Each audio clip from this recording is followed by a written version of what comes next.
Steel boots stomping, crashing the floor. Two wild Yinzers kicking through the door. Loud like a jag-off at a pins game fight. Brace yourself, this ride ain't polite. Two dumb Yinzers, loud and proud. Heads in the clouds, voices in the crowd. Chaos brewing, they don't play nice. Hold on to your iron and grab your prime anti-slice.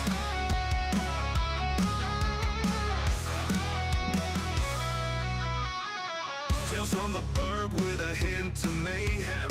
Pierogi powered, nothing can constrain them. Knocking back stories like an icy cold brew. You never know what these two might spew. Two dumb Yinzers, loud and proud. Heads in the clouds, voices in the crowd. Chaos brewing, they don't play nice. Hold on to your iron and grab your prime anti-slice.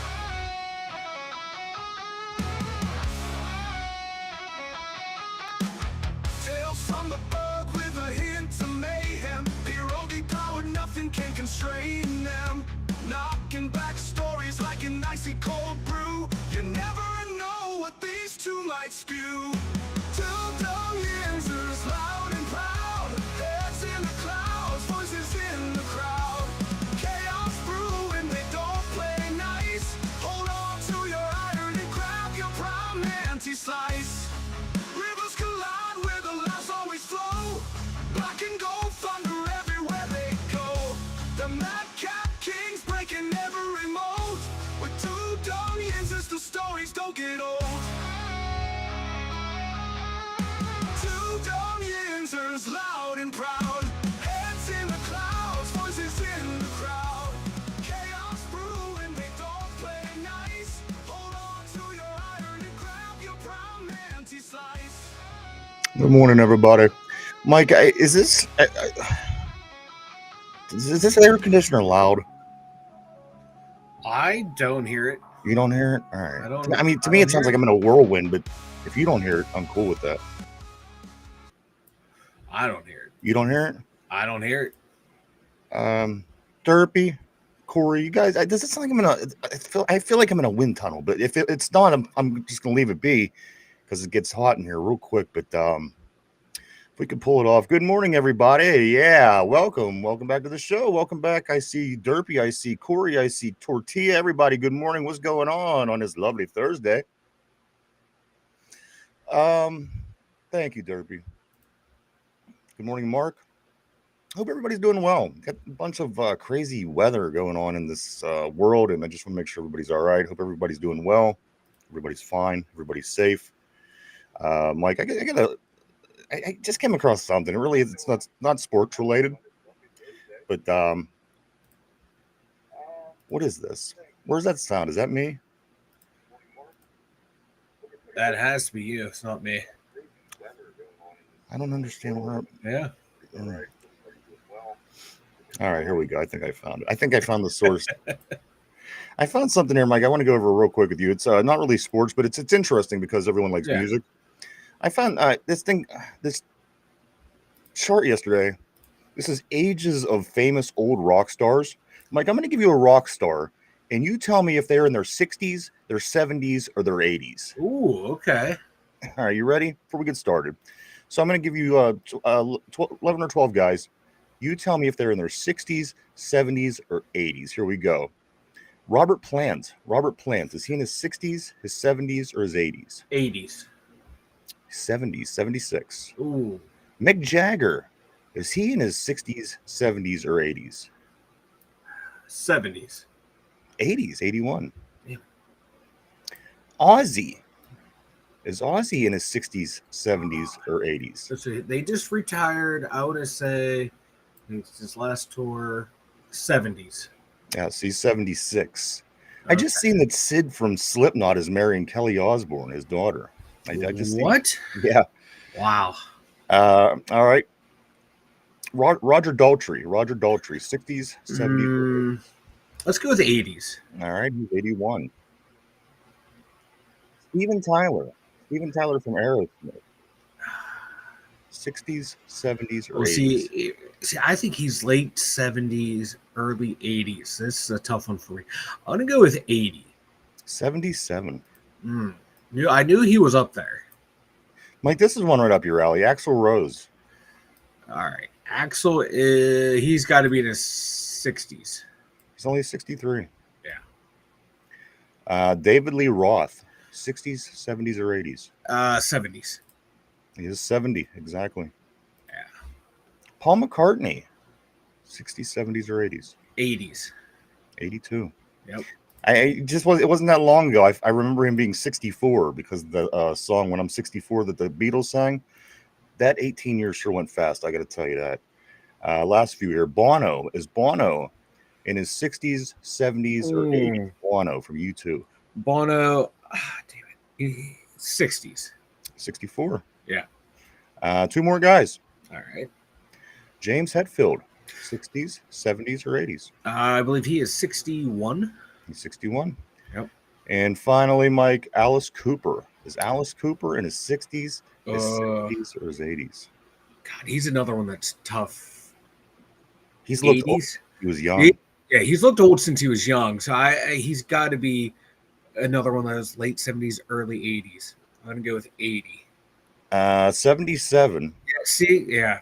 And the last one was Dave Grohl, but he is actually 56, so he didn't fall into any of the categories. So he did pretty well. Yeah, because like for a lot of those bands, like I know, like, Axl Rose, James Hetfield, those are two of my favorite bands.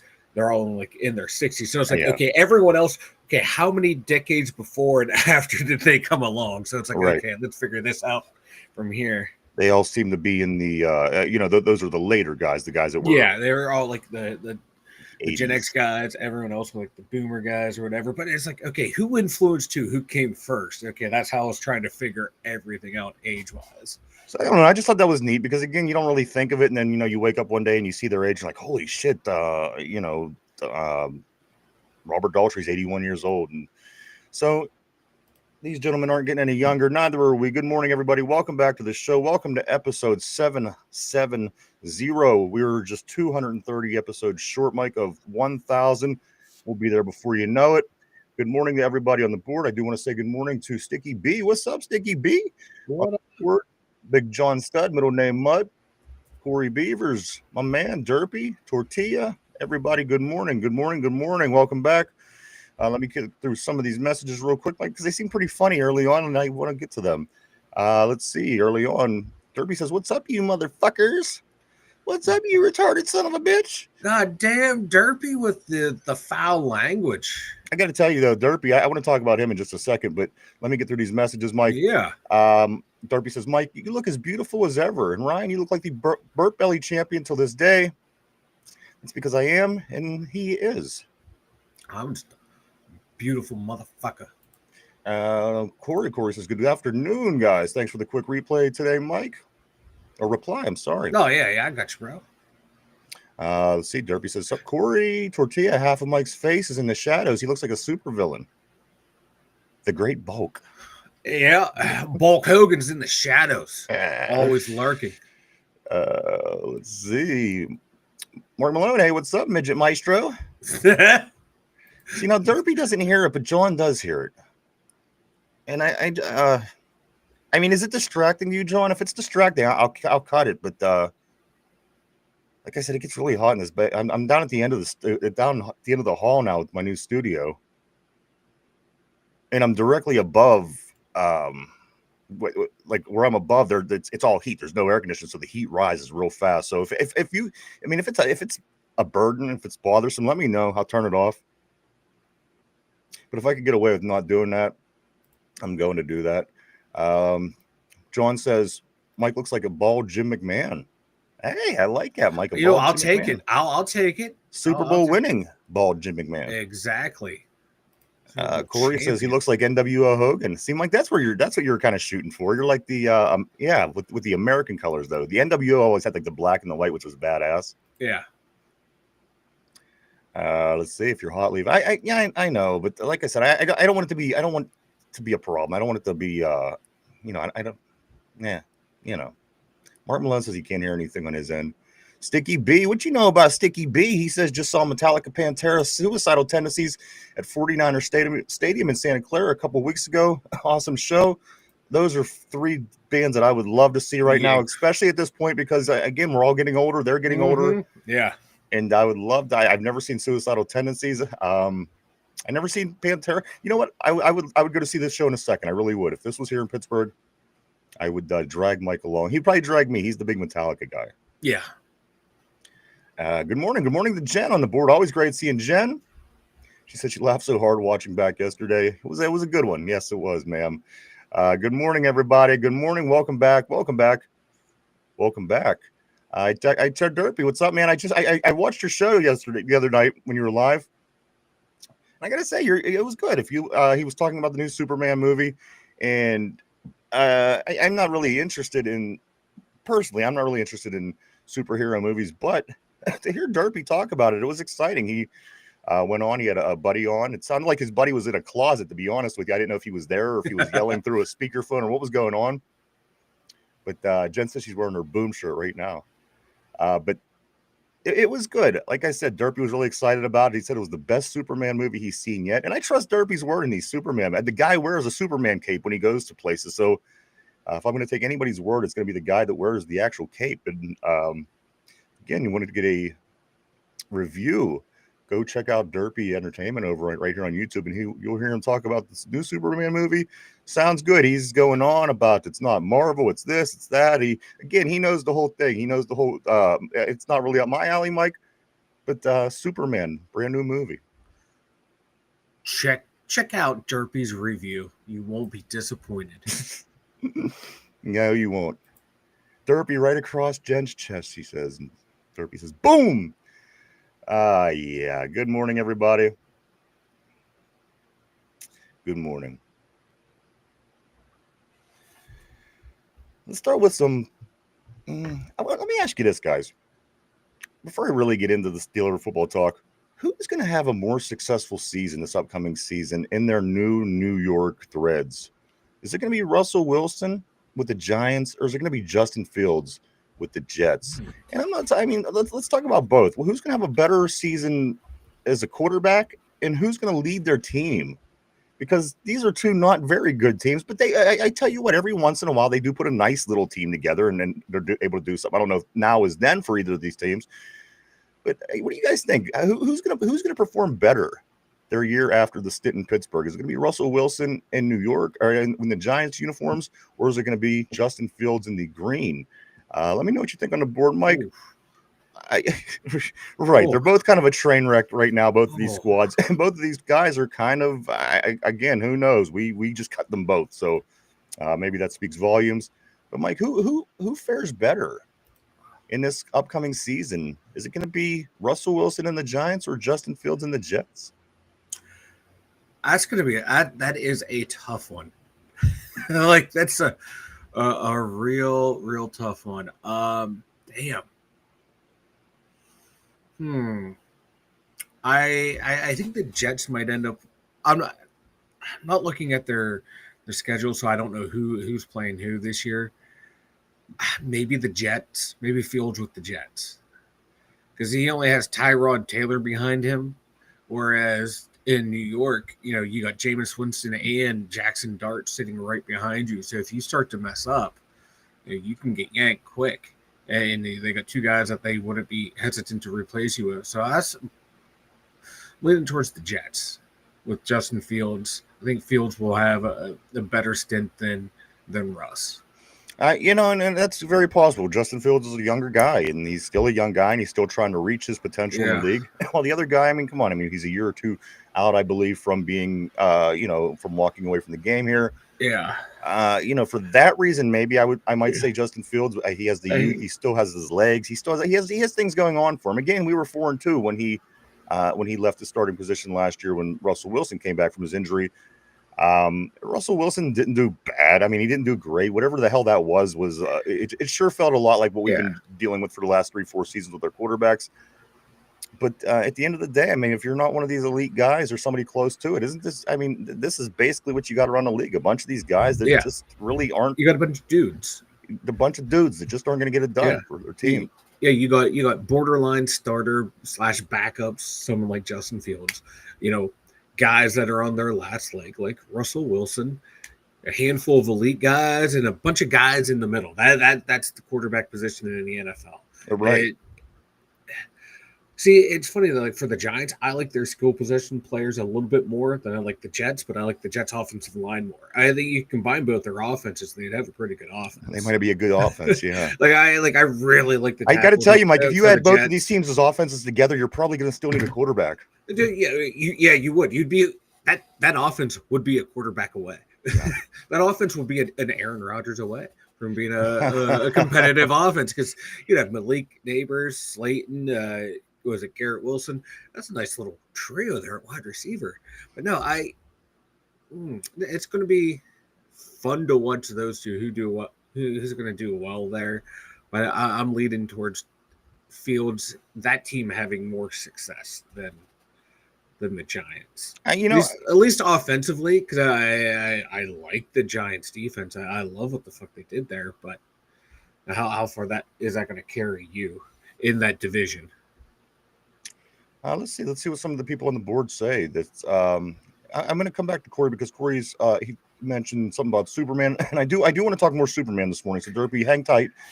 Let's see. Derpy says Justin Fields with the Jets because the Giants are the Giants and their schedule is rough. Oh, that's true. On the other hand, the Jets got to play Buffalo twice. Mm-hmm. You can say the Giants got to face Philadelphia twice, Washington twice, and even Dallas.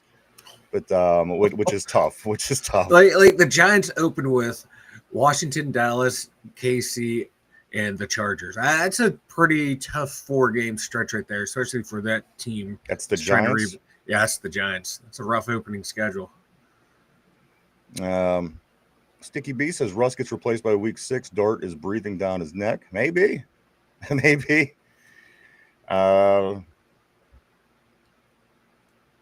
Corey says, I think Justin Fields will have a better season. They have a weaker division than the Giants, and the Jets have a better supporting cast. Yeah, I really spoke before I thought. I mean, I was like, yeah, the Jets got the Bills. And I didn't even think for a second what the Giants were up against in the division there. Jen says the New Yorkers are going to eat Wilson's positively alive. Positivity, yeah, you ain't shitting. He's going to be out there trying to do nice shit, and they're going to be spray painting him on the streets. Right? He's going to be helping cancer kids cross the street. Right. And they're going to be booing his ass. Taxis will be hitting him and shit. John says Wilson will shit the bed, then run for New York City mayor. Hey, P, what's up, brother? Always great seeing P on the board. What up, P? The OG is up in the house today. P, I'm going to get right back to you in a second. I do want to talk some more Superman before we do get rolling. Sticky B says Fields is a good kid. Hard not to root for him, but damn, the Jets always seems to be a dumpster fire. P says if you pick the Jets, you're possibly a degenerate gambler. Mark Malone says Buston would make a great wide receiver. Hey, if he was on the Steelers in the late 90s, he probably would have been a wide receiver. Mark Malone, Buston would also make a great kick punt returner. And let's see, I thought Mike lived in Wisconsin with all them balls. You seen that, huh? You know what? I mean, it takes X amount of time to prepare for the show. To walk up and down this hallway to go gather all Mike's empties, that took a nice portion of me getting ready for the show that day. Hey, I got to deal with you on a daily basis, so I got to prepare my mind and my body. Because like I said, I'm down at the end of the hall, so everything I do, it takes a little extra. So there I am chugging Mike's bottles. I wish I had one of them things Mike does. Cart? No. One of the things you used to pull everybody around in when you were a kid. A cart? A wagon? No, a wagon. A radio flyer? I need a radio flyer. Tortilla said the Jets are the Browns, but green. But they do got a Super Bowl. They have a Super Bowl, and that's the only thing that matters. Tell people in Cleveland that if you get a chance, the Super Bowl is the only thing that matters. They still think that the championships before the NFL was even a thing matter. It's kind of like the Montreal Canadiens go, we got 24 Stanley Cups. Yeah, 18 or 19 or 20 of them were when there was 5 teams in the league. Yeah. It's kind of diluted. Kind of like with the Yankees and all their championships. I don't know. Speaking of which, I was telling Mike the other day, I seen this video of Babe Ruth on I don't know, it just popped up. I was watching something on YouTube, and it was in color, and I was like, oh shit, I've never seen Babe Ruth in color. And I got to be honest with you, he doesn't look like that same retard that you always see, that same black and white picture with his pig nose and his little legs on like two toothpicks on top of a watermelon. He doesn't look like that in color. It's the black and white that makes him look like that. He looked. It was a batting practice from a billion years ago. It looked like, and it was Babe Ruth and it was Lou Gehrig, and it just looked like two normal guys out there. If you see Babe Ruth in a black and white picture, you know immediately that it's Babe Ruth. He just has that Babe Ruth look, right? Dude, you couldn't. He just looked like another guy hitting, in batting practice when it was in color. It was very peculiar. Check it out, guys. I don't know. It was just a strange thing. It just didn't look like that same Babe Ruth that we all seen a million times in our lives. Babe Ruth in color, Mike. No, I don't want to see it. I don't know. It's not. It never happened. It's a lie. I always expect him to see him smoking cigars and shit like this, but he was, I don't know. It was just weird. It was weird seeing Babe Ruth in color. That's all I got to say. The most important thing is how far right. You know what, John? I'm closer to the toilet now, so it's actually beneficial to be down at the end of this hall. And there's a Super Bowl in every Cleveland household. Let me get back to some of these Superman questions and messages real quick for Derpy, and then we're going to move on, guys. Corey said there's no way in hell it was better than Man of Steel. Henry Cavill is super. What is it? Cavill. Does it matter? Henry Cavill, Mike says, is Superman, but I hate Superman anyway. Yeah, I'm not a big superhero guy, but I know Derpy likes it, so I'll talk about it. Derpy says, Corey, it's better than Man of Steel. What's the one where Superman gets shot in the eye and the bullet like melts on his eyeball? No, you didn't see these? No Mike? idea. No idea. It's probably about 15, 20 years old, but whatever one it was, I think that was Man of Steel. Yeah, I can't remember, to be honest with you. P says, James Gunn knows how to make a comic book flick. If nothing else, Snowflake's going to snowflake, though. Corey says, I'll trust your opinion, Derpy. I'm not going to watch it, most likely. I just know people are talking about it. And then Derpy says, new Superman is like 2 hours and 9 minutes long episode of Superman, the animated series. It's very cartoony and comic booky. It's such a different version and direction, but it's so satisfying in the end, Corey, he says. So there you go. All right, let's go right here. Corey Beaver says Babe Ruth was so fat that they made a candy bar in his memory. Like, maybe that's what we should start marketing, your Bulk Hogan candy bars. Hell yeah, brother. John says, I know the Babe choppy walk no matter what. And that's the thing, it doesn't look the same in color. It just doesn't. Pieces Americans don't like entertainment that has layers of layers or God forbid make you think. I just watched a movie called Cells at Work. It looks like a high budget Power Rangers, but it was deep. Superman Returns is what I was talking about. Apparently, Derpy says, and that's Brandon Rouse. Superman. Guys, let's get into some sports. Big game this weekend, guys, if you are into Pittsburgh sports. Not one of your traditional big name teams, but Mike, this playoff game for the Pittsburgh Passion, our women here. I got big news for you guys. The Pittsburgh Passion, guys, if you were hesitant to get out, maybe see them because, you know what, money's tight right now. Things aren't, really booming in the economy. People aren't spending money like they, might usually do. Mike, if you wanted to head out to the Pittsburgh Passion game this weekend at West Allegheny High School, the playoff game between the Passion and the DC Divas, Mike, you can do that by way of no money at all. The game this week, it was announced, is going to be free. If you want to go up to the West Allegheny High School to watch the game, it is, I was trying to look for the company's name, but it was due to a sponsor, but they are rewarding their fans by having no charge for the game this weekend. So it's 6 o'clock. The games are usually $18 tickets for an adult. And if they win this game, they are going to Canton, Ohio. to play at the Hall of Fame Stadium in the championship against either St. Louis or Minnesota. You could watch the Pittsburgh Passion if you're not in the area on YouTube live 6 o'clock on Saturday. But again, if you wanted to make your way up to cheer on the ladies, it's free. You might as well get out and check them out and root the gals on. Again, this will be their last game of the year here at home. If they win, they go off to the championship up in Northeast Ohio at the Hall of Fame. I hope that's the case. They look good. I believe they're going to do it, Mike. And that game is 6 o'clock Saturday. It's free, guys. Not much in this world is free anymore. Nope.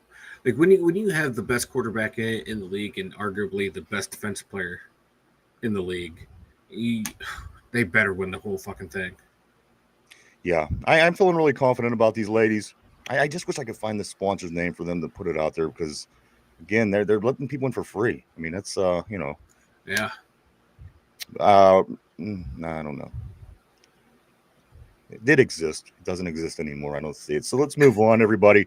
Passion, DC Divas, Saturday, 6 o'clock, West Allegheny High School. Absolutely free. Again, I mean, it's going to cost if you want to buy drinks, food, whatever, but it is free to get in. Make your way down there. Cheer them on. A lot of fun. These ladies can play football. Believe me. Prepare yourself with a little bit of catching up on YouTube before you go down. You'll be excited when you get down there. These ladies are a lot of fun, Mike. They are good. They're a damn good team, too. Damn good team. You know what? I'm going to knock out the Pirates, and then we're going to football the rest of the way. So just bear with me, everybody. Pittsburgh Pirates, they lose again. They had 6 games in a row they won. Then they follow it up with 6 games in a row they lose. They shut out a bunch of games in the games that they won. They get shut out in a bunch of games that they lose. Pittsburgh Pirates last night lose the series by a way of sweep once again to the Royals. They lose 6-3. The Pirates fall to 38-56 overall. They're next up against the Twins up in Minnesota Friday night. 8-10 start, game 1 of 3. It's the last series before the All-Star break, Mike. The All-Star break, Midsummer Classic next week. The home run contest you mentioned the other day on the show, O'Neal Cruz, who I think is going to do amazing. I wouldn't be surprised if O'Neal Cruz ends up winning this thing. This guy, he's a strong dude, man. He has like the fastest throws ever as far as like throwing guys out from short, the fastest throws ever throwing guys out from the outfield, and he's hitting home runs out of his mind right now. Strong young man. O'Neal Cruz will be in the home run hitting contest. Paul Skeens, of course, in his second consecutive All-Star game in that many seasons. He will be playing. Mike, one quick thing about Paul Skeens, he's got a 4-7 record, which is terrible. Right. And a 1.94 ERA, which is the how do you pull this off if you're not a Pirate? You just don't. Exactly. On any other team, he is 12-1. He has a 126 strikeouts. Get this, 1 win in the last 13 starts with a 1.72 ERA. That's how you know you're a dominant player on a shitty team. And also, Mike, he is second in the National League Cy Young Award poll right now, right behind Zach Wheeler. If he would win a few more games, I think it's because of his team, to be honest. If he has a few more wins. It is. So he's had like 1, maybe 2 bad starts all year. He literally should have 12, 13 wins right now. And that's just how dominant he is, and this is how bad the organization is. Pirates are currently in 17 games out of first place in the division, Mike. 17 games. There they linger in the bottom, in the basement, as always. Pittsburgh Pirates, everybody. Real quick, P, with this team, I would keep these 3 pitchers. I would keep Paul Skeens, I would keep Jared Jones, and I would keep Mitch Keller. And the thing is, how are they ever going to get good if they don't build? All they do is sell every year that they're not in a position for a playoff run. And what they do is they just take their best players and send them elsewhere. At some point, that has to stop. I know it does say trade, but it's not him. It's truly not him. I mean, he probably once traded. Yeah. Thank you. You look at his face after he gets pulled, after he watches the bullpen give up a run after he's dominated the entire game. It just the look on his face says, I want to be anywhere but here. If this was a well-ran franchise and it's not, I would keep those 3 pitchers and I would keep O'Neal Cruz. Tortilla just said trade Cruz for a hot dog. But I got to be honest with you. Yeah, his fielding is less than desirable, Honil Cruz, but he does a lot of other things well. I think he leads the National League in stolen bases. Or at least he did. He's been hitting home runs like crazy. But that is what it is. I would not trade those three pitchers. I would not trade O'Neill Cruz, because if they do, you just start over every year. And one thing that they prove is they're not good at building a team. So take your three aces, hold on to them, take O'Neill Cruz, a couple of these other guys, and build around them. Make some there's just no cohesiveness with this squad. Every year it's like starting over from day one. It's like Groundhog Day, the movie. Get me the fuck out of here, agent. Hell yeah. That's what he has to be saying. But he's under team control for the next 5 years, I think, or some shit like that. So yeah. Yeah, he's unfortunately for him, we got him. Yeah, right. Unfortunately for him, he's stuck here. Let me go right here. No, let me go right here. Okay, here we go. John says I need a series now. Movies don't do it for me. I just don't have the attention. I just don't have that. I struggle. I struggle to watch superhero movies. I could watch a funny movie. I could watch a scary movie. But when it comes to action movies, I just, if you've seen one, you've seen them all to me. They just have different costumes on. Tortilla says the thing about Superman is he can't win in the postseason. He hasn't shown he can win the big game when it matters. Is it Superman TJ Watt? Jen says my girls were selling Brett Favre bars for their school fundraiser years ago, and the dog ate the entire case. Brett Favre bars gave my dog the shits. P said it was based off All-Star Superman. It was pretty good. Of course, Jen's girls. Let's see. Corey says, Jen, I'd rather have the shits than watch Favre play a game. So it sounds like your dog got the better end of the deal. P says, can't go wrong with Ted Lasso or The Wire. If you haven't seen them, The Shield is hella underrated too. I heard a lot of good things about the Wire. 3 really good. The Wire might arguably be the greatest television show of all time. I just seen something last night where one of the actors was on something. All right, the trade talk. Yeah, I don't know. Like I said, I would keep them 3 guys as long as I can, just because you need good pitching in pro baseball. You need to have good pitching if you're going to be good. Why not keep them guys? They're all number ones on other rosters, and build around that. So we'll see. We'll see what they do. Pieces, get me the fuck out of here. He's saying, "What's up, Joe? What's up, Yinzer Joe, my man? How you doing today, what sir?" Up? Tortilla says you could be the A's. They have a promising young core who will most likely be trading for nothing again and again. They have a young man. His last name is Wilson, who's the son of Jack Wilson, who was a longtime Pirate shortstop. Was a great Pirate shortstop. I like what this kid's doing out in Oakland. I don't know much about the A's, but I do know that he is doing really well. That organization is, they make the Pirates look like a well-oiled machine. Corey says you need to watch Captain America, Winter Soldier. Then he says, well, I'd be agentless until this contract runs out for real. And then finally, Tortilla says, Mike, don't do my guy Watt like that. Watt could kick Superman's ass. So there you go. I don't know if it's late in the season. He might have an injury. Let me ask you this. I mean, there's been a lot of crazy trade talk going on lately, and just people, putting these suggested trades out there. Yeah. Let me ask you guys. Would you trade TJ Watt for AJ Brown? AJ Brown for the Eagles, the guy that literally beasted us like we weren't even on the field. 3 touchdowns against us the last time we played him.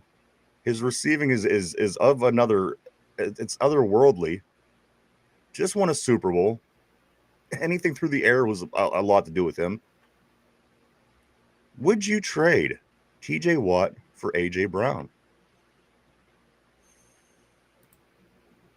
Do you think you could get more production that could help you get to a Super Bowl from AJ Brown than you can from TJ Watt?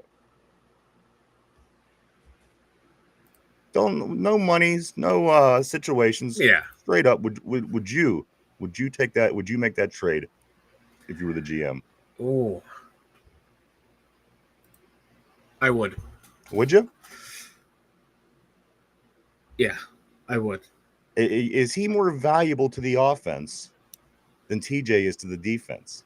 Are his big plays on offense more are they more effective than TJ's big plays on defense?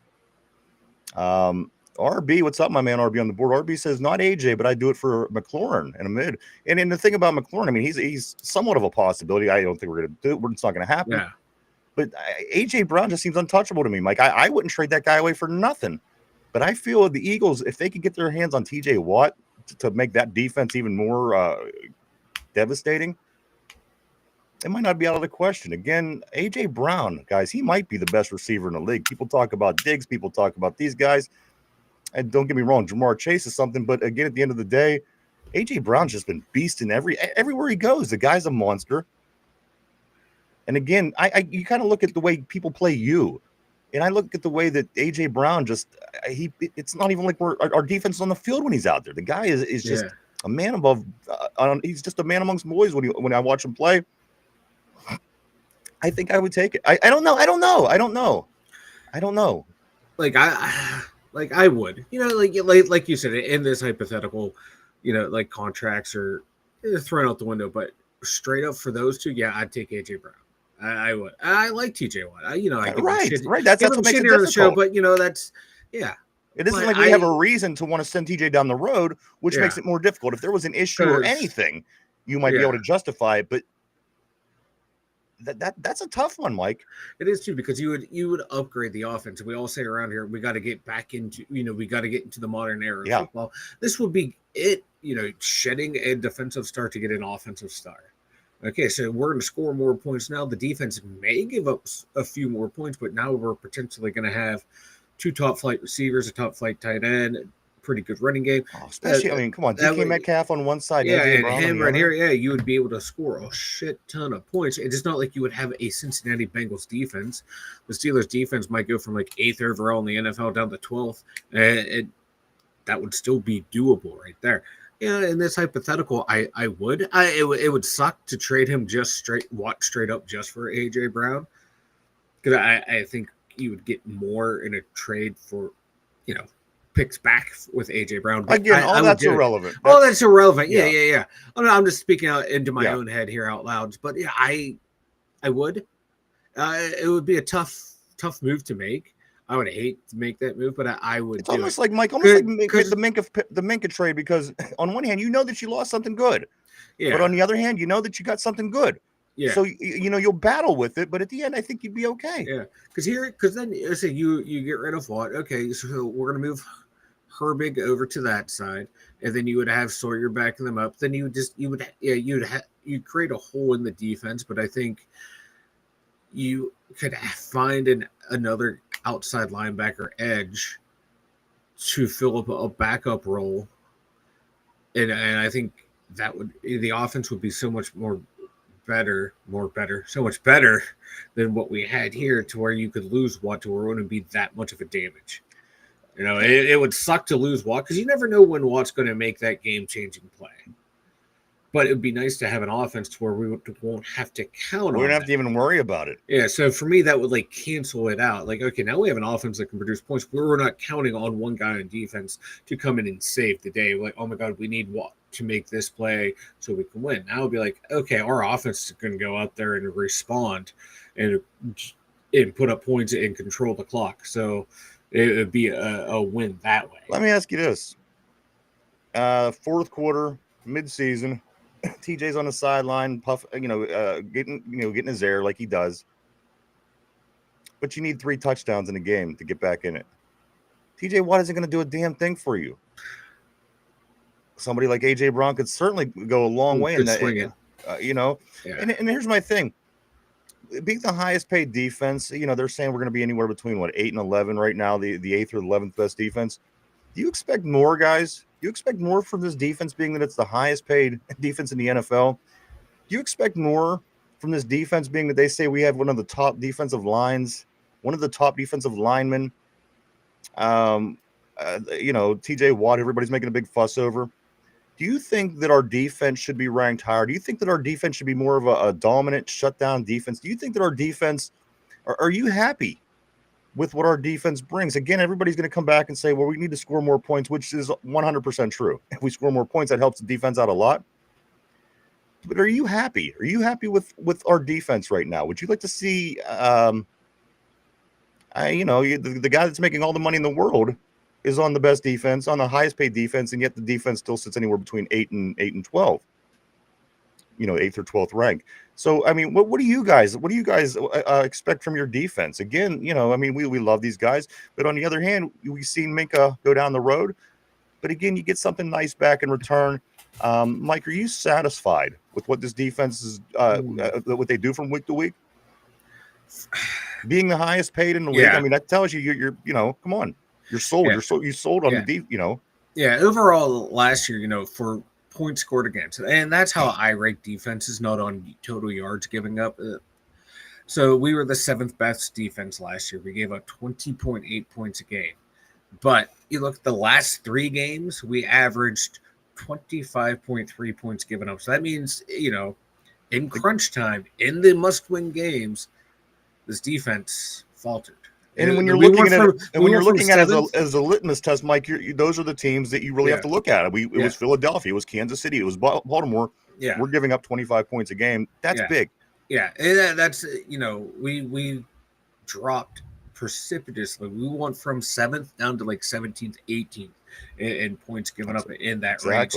And for, like you said, that's the highest paid defense. I want that number to go the other way or stay the same. Yeah, you're playing better teams, so it might go up just a little bit, but to go up that big of a swing, that's concerning. But the offense didn't live up to their end of the bargain. A bunch of 3 and outs, couldn't hold on to the ball, couldn't score points. A lot of pressure on the defense. But you're getting paid. Token, Mike, the teams that they did actually play good against was Bo Nix in his 2nd game of his career. The Atlanta Falcons, whose offense is anemic at best. The games that they really, where we're talking about the 7th best defense, it wasn't against teams that have any kind of offense. Like, really. Well, we did stop Washington when they were in their big run, scoring points like crazy. They scored a lot of runs against us. We won on the last play. That game could have very well been a loss. True. But but we say that ball goes 2 feet further and doesn't catch it. Yeah, we lose that game. Yeah. But the defense has a lot of stepping up to do. Absolutely. And like I always say, like, you get paid the most, you should have the most scrutiny, not the most leeway. And that's why I'm hard on Watt and Hayward in the Steelers defense. That's why I was hard on Big Ben and Crosby. Like, you're the stars, you're gonna get the blame, whether it's justified or not, but your performance tends to and then when the team wins, to feed off of it. You get the praise. It's a give and take. It's a give and take. I tell you what, when the teams win, though, that's the person that gets all the praise. I talk about, when people talk about the Penguins of the early '90s, it's Lemieux, it's Yager. You don't talk about the. You don't talk about Troy Loney. Troy Loney. So that comes with the territory. Yeah. Let's get into it, Mike, because we do got some interesting things I want to talk about. I want to get caught up on what people are saying about this, because I was, I'm thinking. You could probably get a couple more touchdowns, at least one more touchdown every game by this receiver, AJ Brown, which again adds up in its points. And if your games are close, so again, it's a tough one. I don't know. It is. I can go either way. It's. Let's take a look at what people generally make of this, Mike. Let's see. I'm going to start right here with RB. My man RB says, money out of the question. I would. RB also says 100% of his plays has 100% of his plays has won playoff games. In a Super Bowl, TJ hasn't won shit. I mean, what do you think about that? I mean, some of the people that are saying TJ, what's your opinion on that? Because again, we haven't won any playoff games with this guy in the lineup. I'm not questioning his talent. I'm not questioning his greatness. But again, the teams that are getting it done are the teams that got AJ Browns. Yeah. And let me move on. We won't get too far into it. Let's see. I'm going to go right here to Corey. Corey says, but TJ likes the money. He just wants more guaranteed, but we invested millions in the last 5 years. And defense hasn't paid off. So let's start working on the offense and putting up points finally. That's an idea, guys. Tortilla, AJ has had Henry and Saquon for every year except for one, I believe.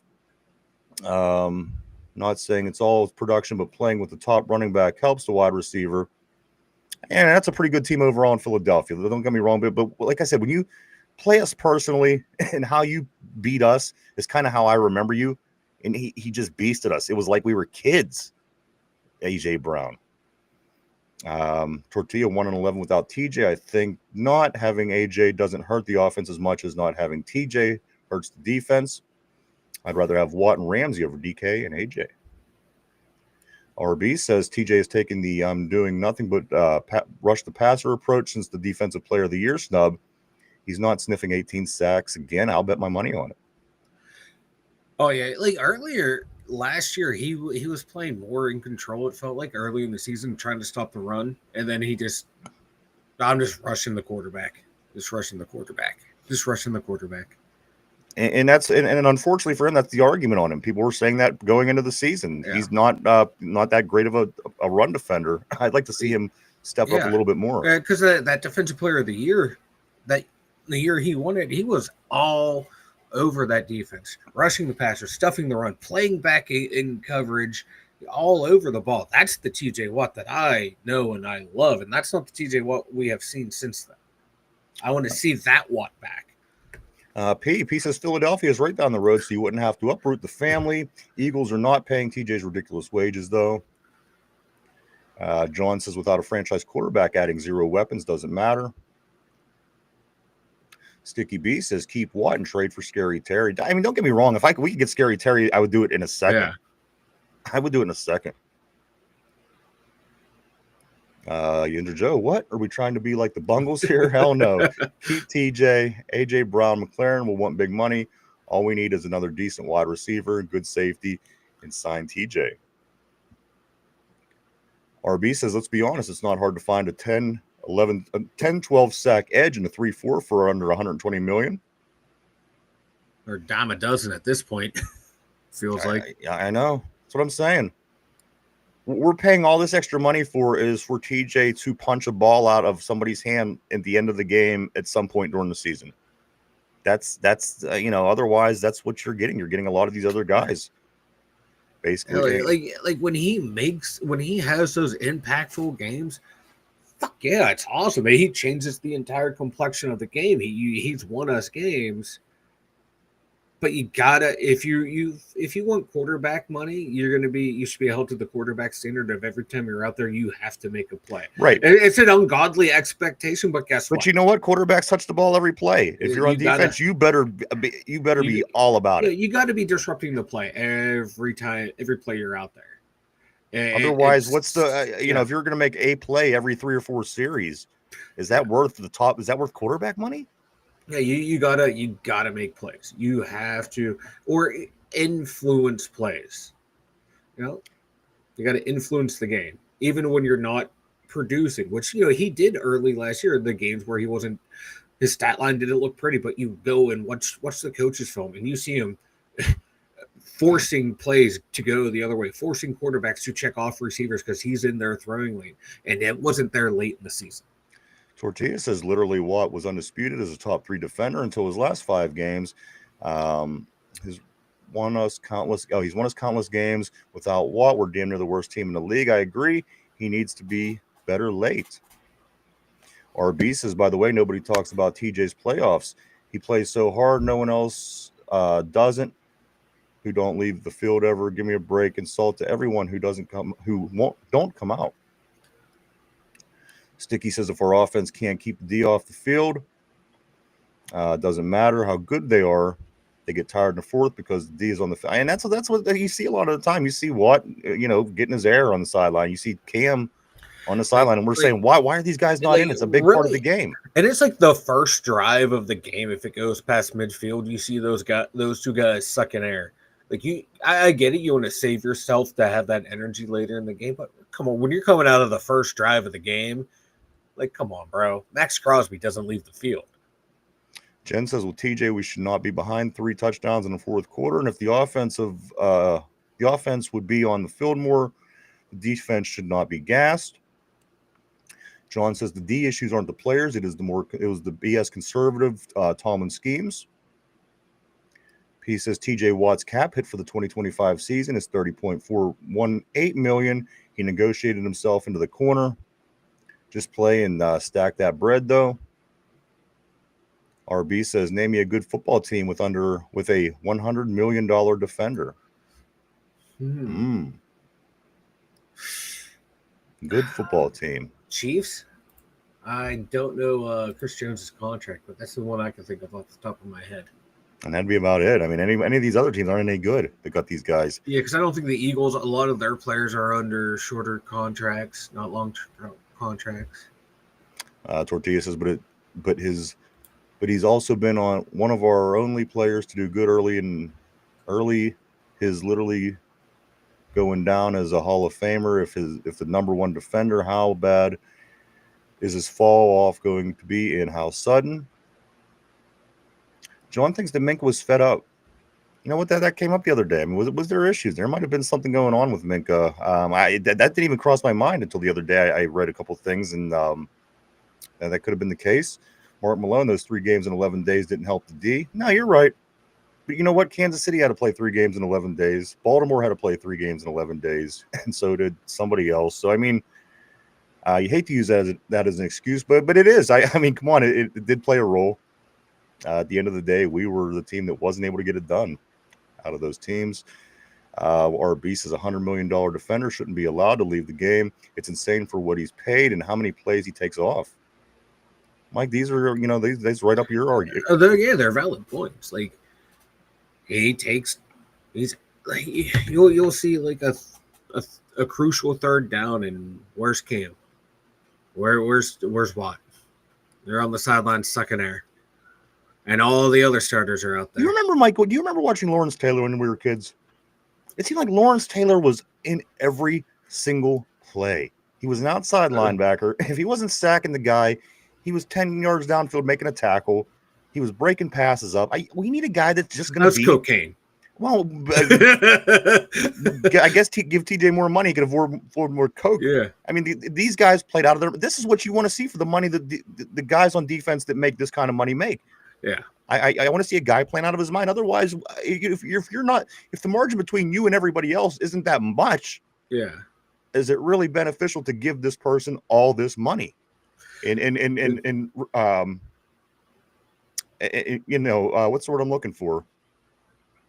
I don't know, but he's going to get that money because the team has to spend X amount on of the cap, and they have to spend a certain amount of cash money as well. So he's going to get his money regardless, but does his play justify the contract? That's the thing right there. And we have no one else really to pay to give raises to get us up to the levels we need to be at. That's the only bad thing. Let's see. Mark Malone says 3 games in 11 days. All right, let me go back to let me go back to Tortilla. He says, P, stack money for who? For what? $40 million is 15% of next year's cap. He makes 12% of this year's cap. 3% is literally not going to handicap us. Cap goes up every year. We can pay him with money left over. He follows that up by saying we don't have to pay a quarterback for 4 to 5 years right around the time TJ's new contract would be up. We have no big names to pay. P says, but it's worth it at this point. Tortilla, get a trade and some picks. Into Joe, 3 games in 11 days was tough, and no offense because Pickens wasn't playing. The defense was on the field way too much. They got tired. And the thing was, I mean, we just, at the end of the day, we just weren't as good as the teams that were good. They're the teams that made it through that 11 days and went on to go to the Super Bowl and to the advanced rounds in the playoffs. We just weren't as good as those teams. I mean, in 11 days, those teams also played. And again, we just showed that we weren't as good as they were. But hopefully we change that. Hopefully we change that in this offseason. Mike, we'll get to this in a second. ESPN tends to think that we didn't. So I'll get to that in just a moment here. Tortilla says when we're getting blown out by 3 scores every playoff game, it's not all TJ's fault. The only player we can't blame is Boz. P says TJ deserves a trade in the general region. He wants to go, but this is a business. Corey, at the end of the day, we pay our defense too much money and not enough for our offense to be successful. Trading TJ could be the balance that we need if it's for a top wide receiver. Tortilla says TJ does more than just pass rush. His top run defender has the most forced fumbles, bats a shitload of passes down. Come on, guys. This is biased to his last 5 games. Jen says when Derek Harmon gets pressure up the middle and teams have to account for him, TJ will fight. I hope so. I hope so. Yeah. The improvement on the defensive line should help everybody out. It's, yeah. You know, P says TJ is collecting run half tackles by accident from a former mediocre nose tackle. Tortilla cap goes up every year. Players make more money. Every year, $60 million is now QB money. Well, we're in the wrong business, man. Right? QB money. Ay. Jen agrees with Tortilla. Mark says Watt not a good. You know, I don't know. What do you got? What's your opinion on? So some people tell me that Watt's a great run defender. Other people tell me that he just tries to play the quarterback, tries to rush the quarterback, and abandons the run. What TJ Watt do you see from week to week? Because I have an opinion. I'm going to save it, but let me know what quarterback you see every week. Or I'm sorry, what TJ Watt you see every week when you watch football. Some people think that he's a great run stopper, Mike. Other people say he's not a good run stopper at all.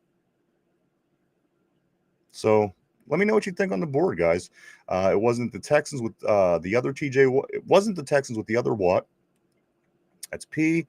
Let me wrap up a couple here, guys, because I do want to move on. Yinzer Joe says the additions of Black and Harmon in the vet corners. I have a really good feeling. Just not sure how the line will hold up. The offensive line's a big question, but you know what? If this group of young guys and Ciamalo could pull it together, man, it's the line of the future. It's the line of the future. So P says, in case he got blown out in the Super Bowl and I couldn't even be mad at them. Yinzer Joe says, but Ryan, not every team played 3 games in 11 days against the teams that were in playoff contention. I know, but at the end of the day, you know, when it all played out, when the dust settled, if you will, the good teams went on to do good things. The teams that weren't that good did not. We managed to lose 5 games in a row at the end of the season when we just needed a win. We lose to the Bengals. We lose to the Ravens, who, again, we win 8 straight against coming into last season. All right, so we didn't do that well against against Kansas City. And who was it? I don't know. Was it Philadelphia? I don't remember what happened last night. I try not to remember. The Philly, Baltimore, KC, Cincinnati. Yeah, Philly. So again, I mean, we just showed that we're not as good as the teams that we're moving on. I mean, 3 games in 11 days or not, we just weren't as good as those teams. Those teams managed to get into the playoffs. Yeah. We didn't. They played good teams. You know what I'm saying? I don't get me wrong. I totally understand the 11 days. I've argued with myself, but if you're a good enough team, you get in. If you're not, you don't. I want to go back to Watt with the run stuffing there, Ryan. I was having a microphone issue. There's tape of TJ Watt to support both arguments of him being a hell of a run stuffer, then also him looping around the tackle, leaving the gap wide open, and letting the running back run for 20 yards. So it can fit your argument either way with Watt. You can find footage for both. I think when he's committed to the run is a hell of a run stuffer. And we saw who was it against the Raiders? He had those back-to-back punch outs at the goal line and shit like that. He can play the run. He creates turnovers off the run, but then at times he gets it into his head. I'm going for the quarterback. I'm looping around everyone. I'm breaking. Well, can he be a smarter person, Mike? Can he be a smarter person and lay off? No, he can't. Shouldn't he have to be a bit intelligent to be making this money as well? I mean, I don't want somebody who can't figure something out that's as simple as stop and play the run if it's not a pass play. Yeah. I mean, that should come with the territory of being making this kind of money. You got to have some kind of brains. I mean, what separates you from everybody else? I mean, come on. The guy can't figure out the team is running and not passing. At some point, I think that this should be for the best defensive player in the league, as some might say. Yeah. You should be able to decipher. And sometimes it doesn't seem like where are you going, dude? I've literally seen people run past. Him because he was pursuing a quarterback. I'd expect a little bit more out of the best defensive player in the league. That's all I'm saying. Let's see. Yinzer Joe did say, yeah, without Pickens. No two ways about it. Don't get me wrong. Do you really feel like we were as good as those teams? Do you feel like we should have been in the Super Bowl last year? I don't know. Did any of those teams lose 5 games in a row last year? I don't know. I just don't think we were as good as the teams that are good. Hopefully this offseason again may gave us an improvement. I think it did. Again, I think it really should. So RB says cocaine is a hell of a drug. Tortilla says, how much better does TJ need to be? He played bad for us the last 5 games, and we're going to act like he isn't one of the best to ever do it. Come on, guys. I can get it a lot more. I can get a lot more money, but it's only 3% more. In must-win games down the stretch against Baltimore, 1 tackle, 0 sacks. Against Kansas City, a must-win game, 3 tackles, 0 sacks. Against Cincinnati, a game we lost by 2 points, 0 tackles, 0 sacks, 0 assists, 0 forced fumbles, 0 fumble recoveries. Against Baltimore in the playoffs, a division rival, 0 tackles, 0 assists, 0 sacks, 0 forced fumbles, 0 interceptions, zeros. I want more than that. Do you think, Mike? Do you think AJ Brown? Do you think AJ Brown makes a more of an impact, Mike, in those 5 games than those anemic numbers that you just read by TJ Watt on the other side of the ball? Yeah, because we lost by 2 against Baltimore. We lost against Cincy. And lost by a touchdown. What about the touchdown against Baltimore? Yeah, I think AJ Brown. He doing anything out there. 1 catch for -1 yard would have been more than what Watt did out there.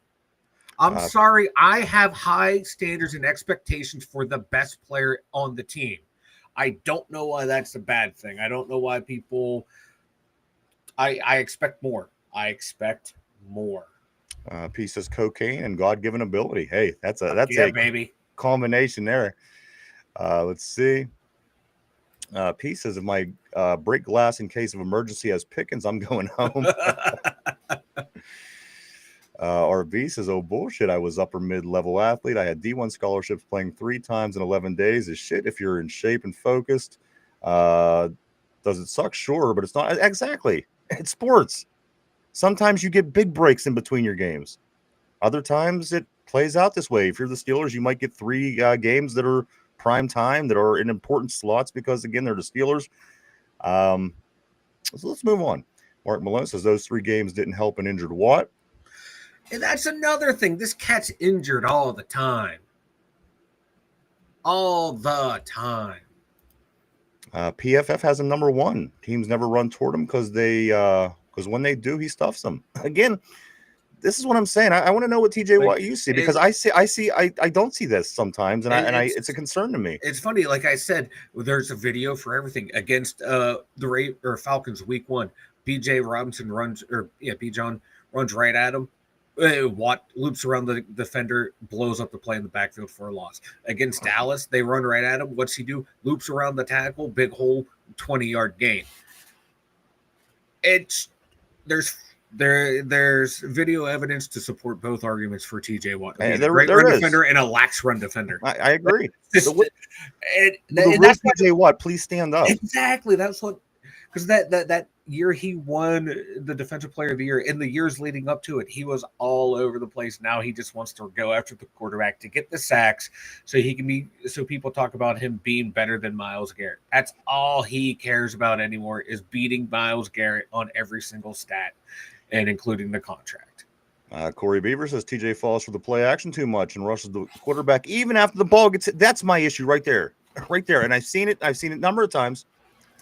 He falls for the play action too much and rushes the quarterback even after the ball gets handed off. Sometimes almost looks like he's trying to injure the quarterback instead of stopping the play. Again, I'm sure he's not, but that's what I'm talking about.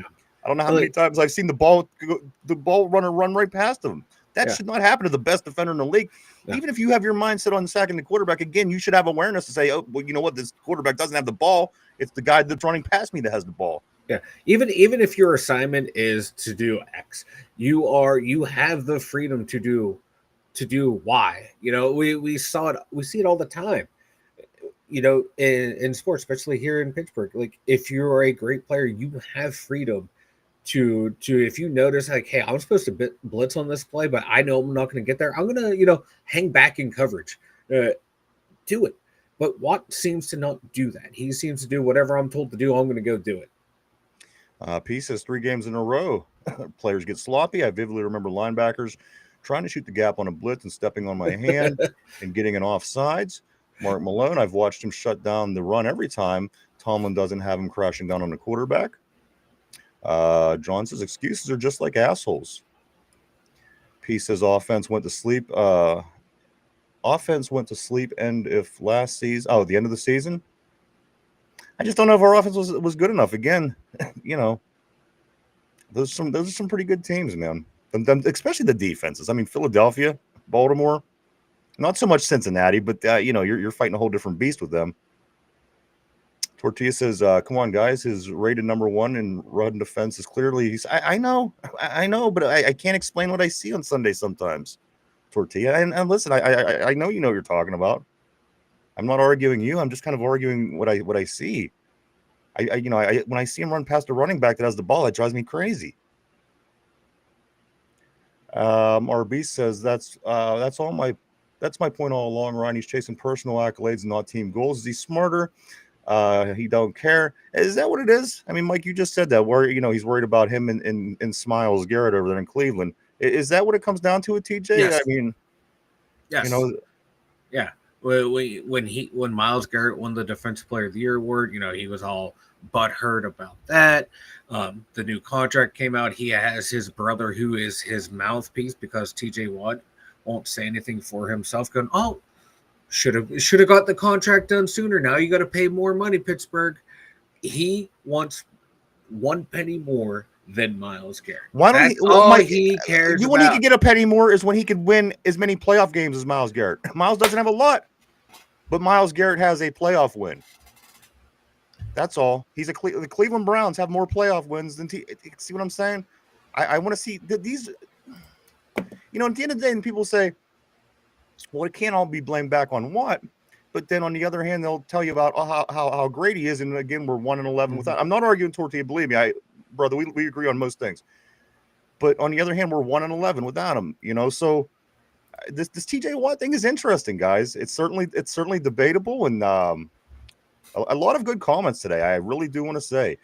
P says, I want my money back. Tortilla, we had no GP for those games. I mean, if we would have had a number 2 receiver, maybe the season might have been different if we would have maybe got our guy early instead of bringing in Mike Williams halfway through the season and letting him play about half those games. Tortilla, we lose literally every game. We don't have him. That's why. RB says past glory doesn't produce anything now. Tortilla says his 30. Are we acting like all his production is gone because of his last? And absolutely not. Absolutely not. But if you're that guy, you got to be exceptional. You got to be above and beyond, right? I mean, if you're the best defensive player in the league, this is a league that's full of a bunch of guys that are fast and strong and they make plays every play. If you're the best of that flock, I'd expect exceptional play most of the time. Play that's above and beyond most of the time. Otherwise, is he? Why does he get paid more than a guy that's making 130 tackles on a linebacker, 7 or 8 interceptions a season by a DB? Please, I'm sorry, Mark Malone. Please, guys, like what? Don't give a f about Garrett. Tortilla, he was number 1 defensive player until his last 5 games. He was number 1 in defensive player of the year voting until the last 5 games. P says, long story short, TJ is about 37% scar tissue, 10% grit, just to be 53% rich and able to retire semi-healthy. Mark Malone, remember when it came out that Tomlin ordered him to crash down on Lamar last game? Remember that coming out?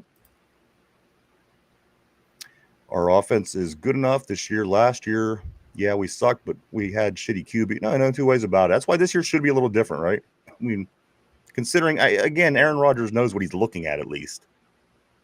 Got to like that. Looking at and looking for. All right, let me grab a couple more of these, Mike, and we are going to move on. Joe says Derrick Henry had 65 rushing yards when they played them the first time. Watt was stopping Henry. Tomlin changed the defensive philosophy to stop Lamar from running. He would just hand off if Watt was there. RB says stop quoting PFF for stuff. Their ratings are based off assumptions. They don't know actually assignments. I'm not big on PFF. I'm really not personally. RB also follows it up by saying people say you can't blame Watt, but he takes 3 solid starters' money. And finally, before I do move on, Mike, P says, not sure Aaron has the grace of a father of 3 that's paying for his stepson's attorney on a vehicular homicide case. And Goofy still speeds. So, guys, let's move on a little bit here. ESPN gives the Steelers off season a C grade. A C grade. Mike, this might have been one of my favorite. Now, it's hard to tell what kind of how effective this offseason is going to be until we start playing games, until we start getting into the regular season. And again, guys, 2 weeks from today, training camp is underway. But, Mike, this offseason, a C. Again, get this, only 2 teams, the Falcons and the Saints, according to ESPN, had worse off seasons than the Pittsburgh Steelers. You mean to tell us we're not off-season Super Bowl champions? Well, I don't even think that's the case. Don't you think that we made enough moves, Mike, to be considered a little bit better than the Saints and the Falcons? Yes. I do. We upgraded quarterback because everyone wanted us to go out and draft a quarterback. Right. If we did that, everyone was saying they had a great draft, they had a great offseason, they got their quarterback in the future. Even though it's looking like this class is kind of like the Kenny Pickett, Malik Willis type draft. There's no real good guy in there. You might luck out with Cam Ward. That might be it. So there's no reason for us to go out and get a quarterback. So, okay, we get the next best guy we can is Aaron Rodgers. We upgrade at wide receiver. Yeah, we had to trade Pickens, but you know what? That's for the team. This guy was becoming a cancer. So that should be usually when you get rid of a locker room cancer, that's an upgrade. We upgraded at tight end position. We upgraded on the D-line. We upgraded in the secondary, even by swapping Jalen Ramsey for Minka. I think that's an upgrade right there. We upgraded the D-line in the draft. Linebacking core is probably getting stronger. Now you're getting Cole Holcomb back, Malik Harrison as well, and Jack Sawyer. Now we have multiple backups that could potentially be starters. So for me, I think this team improved much better than a C. That might be just because I'm a Steeler fan. I don't think it's because you're a Steeler or anything. I think the roster is so much crazy better to say that the Steelers off season was only a C. I mean, come on. Yeah. Mike, they replaced half the team. Yeah. We said the other day out of 25 possible starters, including the special teams, Mike, half, 24, 12 out of 24 are replaced or different players from last year's starters on week 1. Yeah. Well, a lot of people are just looking at that late season collapse, which you have to look at. Or they're discounting all the weeks before. They're discounting weeks 1 through week 14. That's a big part of the story as well. So the Steelers are they really? Again, Mike, you're looking at a team where Bo Nix played his very first game. Of course we win. It wasn't a big win. Doesn't matter. It's a win. You're right, but again, this is how you can tell good teams from teams that aren't that good. Teams that if a team comes out and beats a Bo Nix led team last year by 30 points, and then the Steelers squeeze by them in the first couple games, that tells a story. Again, you have to look at those things. Well, we also were starting over with Justin Fields, and then they had Bo Nix. Mike, they have a rookie. Come on. Yeah. We had a guy that's been a starter in the league for 4 seasons. I mean, in theory, he is more experienced in the league, right? Yes, but I think Bo Nix was more talented, but it took him longer to get there. But I get what you're saying. But if we would have lost that game, the narrative would have been, oh God, they lost to this guy. They're terrible. But you can't discount that. This team was 10-3. They were 10-3. 10-3. They were, Mike. They were an arm's reach of a number 1 seed going into that last 5 games. Yeah, and you see the moves that they made took in account for not just the collapse that everyone wants to look at, but they took into account, okay, we were the number 2 seed at one point. What fat can we shed from the roster, and what can we add in to make the team better? And so they based it on the fact that hey, we were a playoff team. We were a at one point threatening for the number 1 seed here. Okay, what can we do to bolster that part of the roster and make it better? Not going, oh my God, we lost 5 straight. Let's just tear it all down and start over, which is what everyone in the NFL media wanted the team to do. They took the opposite approach of like, we're going to build on the success and get rid of the parts of the roster that we think were caused us problems. And we're going to address the areas that we think caused us to lose those 5 games, and that's what they did.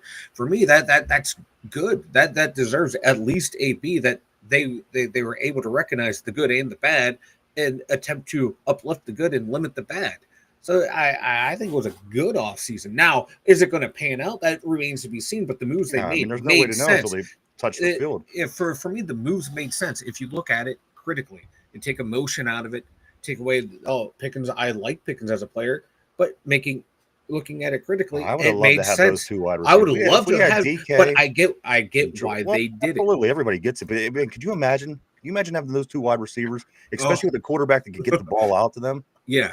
Or with an improved O-line, a run game that might be at least. I mean, the O-line is still up for debate. Yeah. We don't know. We don't know. There. Again, but, the center and the guard have to come out and play better than they did that in their rookie year, which you think that they will. Yeah. But Mike, let's move on. We have a lot of stuff to get through here. Let's see. Well, okay, so I'm going to go right back here to my man Tortilla. Tortilla says, well, how far off is PFF if they rate you number 1? Still tough. Absolutely. I mean, your ballpark, again, we're splitting hairs at this point. No 2 ways about it. P says Aaron is tired, but he's tall. He can see over the line. He can see over the line. He's 6'2". And P is also saying is a giant compared to Muffin Top Wilson. Muffin Top. Speaking of Muffin Top, what's going on with Patrick Mahomes? You see that? Apparently, he took a summer home photo with his family over vacation, and I don't know who was talking shit on him, but they were just saying, "Dude, you look disgusting. Look at you with no shirt." He's a quarterback. He's arguably possibly the GOAT. And somebody, I don't know who it was, maybe somebody from Missouri, somebody from Kansas City made the comment that he looks disgusting with no shirt on. I don't know. I just thought it was kind of funny. He looks how a quarterback looks. He looks how a 9-year-old boy is when his body's changing. Is what you know what I mean? He kind of has like those inward nipples and the the indented nipple. I don't know. He just has this weird body. Doesn't look like a number 1 quarterback to me. But hey, what the hell do I know? Hey man, it's working for him. It's made him $500 million. Ed John says Aaron Rodgers had a total QBR of 48.3, ranking him 24th amongst all quarterbacks last year. Sorry, I don't expect much and not falling for the hype. You know what? Mike, we got excited about Russell Wilson. I mean, should we be concerned that this is the same scenario? Again, one guy was an MVP multiple times. And a guy that's clearly a better quarterback. I think that we could all admit that Aaron Rodgers is better than Russell throughout his career. But again, I mean, we fell for it. We fell for hook, line, and sinker. Like we thought things were going to be better exclusively because of Russell Wilson, and that certainly wasn't the case. No, but I have more faith in Aaron Rodgers than Russell Wilson, and with a better line I think he's gonna be better. And I watch him get better. You just like him better because he looks like a lemur. Exactly. He looks like a coked. If anybody looked like a lemur, you got my I got your back. You got my vote. Mark Malone says, yeah, he's tall compared to Midget Wilson, no doubt. What's up, Wild Herb Ways? Woo! Nice seeing you on the board. Always great seeing D- for the terrible offseason for the Steelers, from a 35-year-old Moonball Wilson to a 41-year-old Rodgers. In fact, TJ already has a signed contract for 2025. Done signed, 0 reason to sign new extension. Well, it's true. This is when they handle the biz, but at the end of the day, it's all true. What do you think, Mike? What do you think about Wild Herb Ways? That's an opinion. I don't agree with it, but I can get it. I understand where he's coming from. Oh, for sure. Nothing that Jen says Steelers never get respect. RB says, what did Cincy do at all? Serious question. Or Arizona or Indy? Nothing. I don't think Arizona or Indy does anything ever. Like literally, like Arizona have I don't even know if they did anything out there. Is that a football team still? I don't know. John says, again, changing players isn't going to solve the problem. RB says, what did Baltimore do? But you know what? Yeah, I mean, they did add the washed up, but they always seem like they're moving. They don't sit on their hands either. You notice a lot of times they're always grabbing somebody, moving somebody, and they're really similar to we are. Pieces Aaron is old and coming off a major surgery and playing for the Jets. Dang, that's rough. RB says, John, I agree and disagree. Rodgers isn't going to sit down and follow team's orders to not take chances or sit on the ball for three. That's what I'm saying too. There's an element that Aaron does bring to the game, to the team, and maybe those little things could be the difference, Mike. Where some quarterbacks say, "Well, you know what, Coach said this. This is what you know." Yeah. Sometimes Aaron knows best. Again, how many times was Mike Tomlin an MVP in the league? How many times was Arthur Smith an MVP in the league? This guy knows things that them gentlemen don't know. He just does. And Ben had freedom to do whatever he wanted because he had the cachet of his entire career, and he had the trust of the coaching staff. Now, you want from Ben to rookie quarterbacks, Mitch Trubisky and Mason Rudolph. How much trust do you have in them? Then you bring in two newer quarterbacks into the organization. How much trust are you going to have in them? Now, Aaron Rodgers is new, but he, again, has that cachet, and he seems to have the respect of the head coach and the offensive coordinator. So I don't see either of those two telling him to, hey, play it safe. Jen says, we all know the Browns are always the offseason paper champion. Yeah, you ain't kidding. Right. What a bunch of goofies up there. John says, 18, time will tell. Jen says, Rodgers can't see past his big head. RB, having those two wide receivers would have been nice if Pickens wasn't a child. That would have been amazing. That would have been. Just imagine with those two big ass bodies out there, DK and George, 40 yards downfield, beating up defensive backs while we're running the ball, or while Aaron Rodgers is looking for a check down. That would have been a sight to see. P says Mahomes always looked like a warming log of cookie dough on the kitchen counter. I agree. I agree. RB actually muscle hurts quarterback mechanics. Yeah, I mean, remember Tim Tebow? He was a little beastie son of a bitch, and he couldn't throw a football normal to save his life. Tortilla, imagine how bad the Jets would have been last year with Russ's QB. Yeah. Corey, we did have a better season with Wilson. We got more passing touchdowns than we did an entire 2 seasons with Kenny. We needed that. And we hope to keep moving in the same direction. You know what I mean? That's why I'm hoping Aaron, just being Aaron, is going to be able to, improve things, because again, he sees things that these other quarterbacks don't see. And I think that's going to be the difference. His big difference, Mike, is between the ears. I think what he brings to the table, and he's a little bit of a loon. So I think that's what makes it a wild card. It's good, and it's going to be interesting. No two ways about that. Yinzer Joe says Rodgers matches Josh Allen stats last year, and he's MVP. Hard to believe Rodgers still has it. I got to admit, I mean, for what he is, he's your age, Mike. He should not be in a position he's at in life, but here he is. He's still out there doing it. So, RB says Pittsburgh fans, not a Steelers' fault. It's a team effort. Another player elsewhere, well, he sucked. Look at his stats. Forget what he had around him. John says the QBR stat is what matters. Tortilla says Allen had a bunch of rushing touchdowns, though Rodgers' mobility is gone. It will be like Ben's last year, but Rodgers should have a better arm. And P says, I'll take Steeler fans over Cowboys any day. At least Steeler fans complain about just making the playoffs. Yeah, that Cowboys team, man. It's 30 years strong this year. They don't get to the NFC Championship game. It's be 30 years. Those the America's team. America's team. Can't advance. Can't advance. Mike, and again, that's only one win if you're a number 1 seed. You get to the championship game. This is something, if you're, you know what I'm saying? If you're a 1, all you got to do is win that divisional round, and you're already in that game. The Cowboys have not been there in 30 years. I love this. I love it. Fuck them Cowboys. And they're only America's team because old man Rooney said, nah, we don't want to be called that. We're Pittsburgh's team. John says the players in today's NFL can't win it all with just skill. They need doctorate level schemes too. That is where the Steelers fight. There's teams that are smart teams. You're right, and they play smart and they play well. Tortilla, we only solve one issue a year, and it usually comes at the expense of something we have already solved.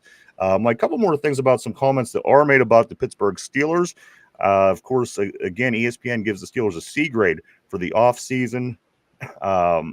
Only better than the Falcons and the Saints. There's a bunch of teams with C's, but those are the only teams that are worse off by way of ESPN, at least.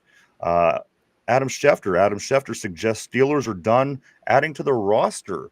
Again, I mean, this isn't anything etched in stone. This is Adam Schefter, who gets a lot of good information. But again, he's just maybe making a prediction. Mike, do you feel that the Steelers are done adding to at this point? Again, we're 2 weeks today, right now, 2 weeks. If you're you're looking at paydays, next time you get your paycheck, the Steelers are going to be at camp, going strong. Mike, are we done adding to this roster? I don't think so. I don't think so. They're going to continue to add right up until the week before opening day. They're just going to constantly add because they have to, and they're going to have cap space too. Even after they extend TJ Watt, they're going to make another move somewhere. Hey, I mean, I listen, and that was going to lead to my next question, and I really didn't even know which way to ask this. My next question was going to be, are you okay, guys on the board? Are we okay with this current roster? Let me ask, if we started the season tomorrow, would you guys be okay? I know me. I desire a safety with a pedigree, and I desire a legit number 2 wide receiver. Are they going to happen? I don't know. But if you ask me if I'm okay with this roster going into the season, I still want a little bit more. But all in all, Mike, I mean, again, Chef, don't think we're going to make many more moves. That doesn't mean much. Yeah. But guys on the board, would you feel okay if the season started tomorrow with what we have? Again, I still think I would love a safety and I would love another receiver. But those are the those are the easy ones. Anybody else, guys? What do you think? Would you be okay with this roster starting play tomorrow? Again, 2 weeks from today, we have Mike training camp. Last day of the month, the 31st, we have an NFL game. The Lions and the Chargers. Yeah. And then after that, I mean, preseason is here, and that's a couple weeks, 3 games. Then there's a week off, I do believe, and then you're smack dab, and you're going into the season. And then we're going to Ireland, and then so here we go. Once the game, which is unbelievable to me, Mike, because we've been talking since the day the Super Bowl ended. Yeah. About how I can't wait till football season comes, and here we are, 2 weeks to camp. Unbelievable in my mind. But Mike, are we okay? Would you be okay with this roster if the season started tomorrow? I would be. I would be okay. Because I want to see what Calvin Austin and Roman Wilson can do out there. Let them fight for that outside spot. And I want to see what kind of offense we're going to throw out there. How many 2-3 tight end sets we're going to run out there. I mean, we're going to line up. I want to see all that. So I'm comfortable with that. Defense, I'm comfortable with. I would like another safety, but I'm okay running in. Putting Ramsey back there, Bishop or Eccles fighting for that nickel back slot. There's, are we going to run too high safety?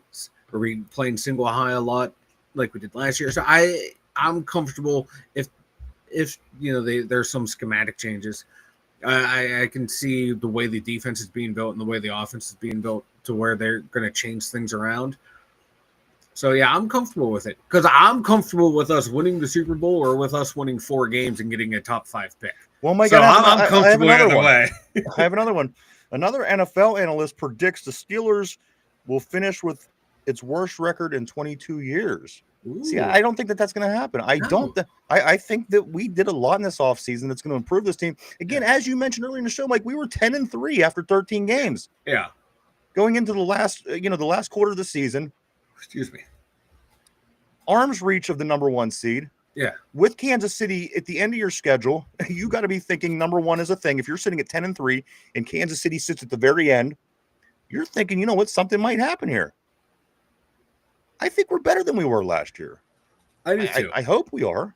But I truly honestly do, Mike. I think that we should, in fact, be better with the moves that we made and things we did this offseason. And, we picked guys. We're improving on the defensive line. Derek Harmon should be a lot better than Larry O. was. Yeah. And go down the line. I mean, again, I don't know the name, but the NFL analyst that did make this comment, this statement says he expects the Steelers to finish worse than they did in 22 years. So I don't know. I'm prepared for it, but I don't think it's going to happen. And, A lot's going to have to go wrong for us to only win like 7 games. Right. A lot's going to have to go wrong. Let me go right here. Peace says, I think all the TV timeouts mess up the game. Why does one regular season game take nearly 4 hours? It's a good point. Exactly. Especially when you're there and and they do TV timeouts and you're sitting there at the game. There's like nothing happening. Guys are on the field talking. Refs are standing around talking. TV timeouts are crazy. They're weird. P says, I'm sorry, Tortilla says P because it usually takes about 4 hours to drink 12 beers, plus the time you got to stand in line. Jeez, oh man. P says, mind blown. Jen says, Zachary Smith from Steelers Afternoon Drive says he believes that the Steelers are close to an agreement with Gabe Davis. Mike, if we guys on the board, if we wake up tomorrow with Gabe Davis at wide receiver as our other guy, would you feel better today than you did yesterday? I mean, I see Mike kind of doing the face, and Gabe Davis is a name that I'm not crazy about. But again, I acknowledge we need to fill a spot. If we woke up tomorrow with Gabe Davis, would you be thrilled? Would you be more excited? Would you be do you feel that we would be a better team because Gabe Davis is on the roster? I still don't think he would be the number 2 guy. I think Calvin Austin could potentially beat him out, maybe even Roman Wilson. Gabe Davis has a lot of drops. All right. Like he'll wow you with like if he still has his speed and can get open, but he drops. I think he had like a 6.1% drop rate. It was pretty high. All right. Tortilla says I'm okay with the roster, but I'm more excited about next year, to be honest. RB says no one mentioned Smith's offense is an extension of the Shanahan system. Smith cut his teeth under LaFleur. Yep. Rodgers grew up in the Shanahan system. It's a great fit. I hope you're right, man. Maybe it'll all go together like a puzzle. That is the Devil's Ratio at Tortilla.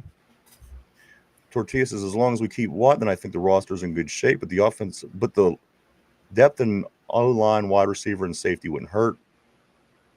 RB says Najee Harris was the most anti-Shanahan system back ever. Dan Moore had 2 left feet, squat peg, and a round hole. I'm fine with this team now. John says, what is this, Mike? 3 minus 14 or 14 minus 3? The same to me. 3 and 14 and 14 and 3. Oh, I see. Okay. Ryan's hit that part of the show where his brain's melting. Well, I'm just trying to say it's still the same to him, so I didn't know if he had something, if there was more going on to what I was reading. Yeah. John says it's all about the postseason to him. Yinzer Joe, these NFL analysts predict the Steelers to have a losing season every year, and then they make the playoffs. It's like they get more attention if they say the Steelers are going to be bad, right? Yeah, they do. Peace's only reason to pay TJ that amount is he puts everyone on the defense on his P's, Q's, and Mexican supplements routine for the strength and conditioning. RB's saying Gabe Davis, no go on Gabe Davis, man. He sucks. Them drops, man. Drops. Lots of drops. Tortilla's saying Gabe Davis will be good in case DK goes down. We don't want CA3 to be our number 1. I'm okay if he's your number 2, not 1. Maybe not conditioning. P says 14 teams make the playoffs. And then finally, RB says Ben Skoranek is better than Gabe Davis. Don't forget Aaron loves big white guys. So there you go. I don't know, guys. 2 weeks. 2 weeks. We'll find out. And what about, and again, in the division, Cincinnati, this team's going to put up a lot of points. That's going to be a tough, you know what I mean? Getting through this division is not going to be easy, guys. Unless, Baltimore doesn't have Justin Tucker there to miss 2 field goals and an extra point. Again, that's the difference between us losing 3 times to Baltimore last year. Justin Tucker missed 2 field goals and an extra point. If that didn't happen, we lose 3 times to Baltimore. So, again, got to compete in a division. One other thing I do want to talk about before we do start to wrap things up, Aaron Rodgers, the teacher, guys. Calvin Austin III talked a little bit about the the get together they had down in Malibu, all the guys, all the receivers. You've seen they went down to Malibu to work out with Aaron Rodgers to make up for time lost, possibly. With prior to the the OTAs, everything that was going on where Aaron was not there, they got together in Malibu. Apparently, Calvin Austin III, he says, you know what, this everybody really, really is they got a lot out of this workout in Malibu with Aaron Rodgers, and he says he lets you play football. He just lets you play football, and I guess at the end of the day, sometimes that's what you just got to do. You just got to go out and play like you've done your whole entire life, like you did as a mighty mite, like you did as a midget in junior high school, in college. Sometimes you just got to let the guys go out and do what they do. And Aaron Rodgers, again, being that he knows a lot of things, yeah, he's a student of the game, and again, multiple time MVP.